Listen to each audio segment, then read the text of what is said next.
All right, let's talk about the first 4 episodes of Monarch, Legacy of Monsters on Apple Plus. So, I'm a fan of the Titanverse. You've got Godzilla 2014, Kong Skull Island, Godzilla King of the Monsters, and Godzilla vs. Kong. By far, my favorite of these movies has been Godzilla King of the Monsters, which I think is strange because I think it might be most people's least favorite, or at least maybe the second to least favorite. But I loved Godzilla King of the Monsters. I thought it was a great, fun Titan movie that was just epic in its scope. Like I said, I think I'm kind of on an island with that. So when I sit down and watch the Monsterverse, or Monarch, I like how it ties in to some of the previous films. It has some direct ties to Godzilla Skull, not Godzilla, Kong Skull Island. Has some direct ties to that, but it has ties to the whole Titanverse, and that's been fun. Seeing Kurt Russell and Wyatt Russell play the same character separated by a number of decades, that's been cool to see. I think that they do a very good job of embodying the same character. But I'm far more invested in Kurt Russell's storyline than I am Wyatt Russell's storyline. I think Kurt Russell's storyline definitely feels more relevant to where the Monsterverse is right now.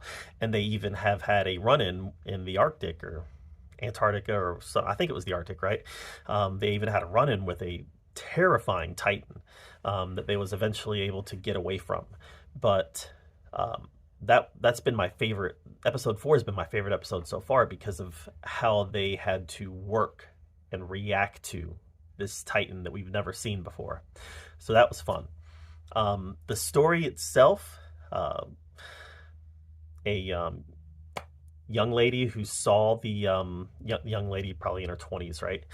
Who saw all the Godzilla attack in San Francisco, the Titan attack in San Francisco.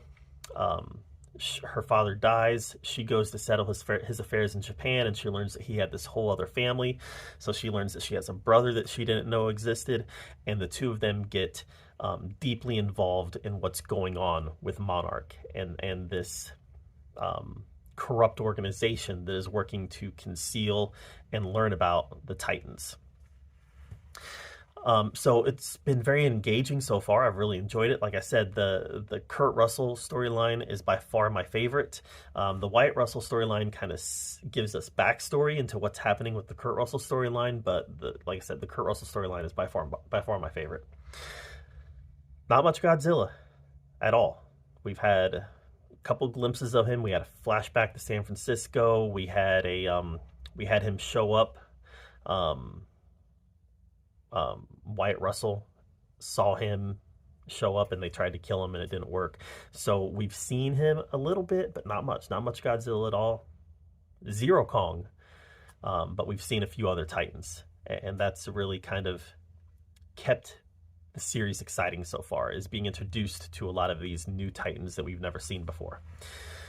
But overall, very interesting, very engaging story. The special effects are great. This has very theatrical quality, cinematography, effects. Just the whole thing feels very theater quality, even though it's a show. So I think we're about the halfway point right now. I'm gonna want to see some. More expansion with the Titans. I'm gonna want to see in the second half more Titans show up. Specifically, we got to see some Godzilla here, right? We got to. I mean, he was in the promo material. We got to see him. But yeah, so far so good. I can't really give it a rating yet. I mean, I'm obviously positive on it, but yeah, definitely looking forward to seeing how this thing ends. So what have you guys thought of the Monarch Legacy of Monsters so far? Let me know what you thought of it in the comments below.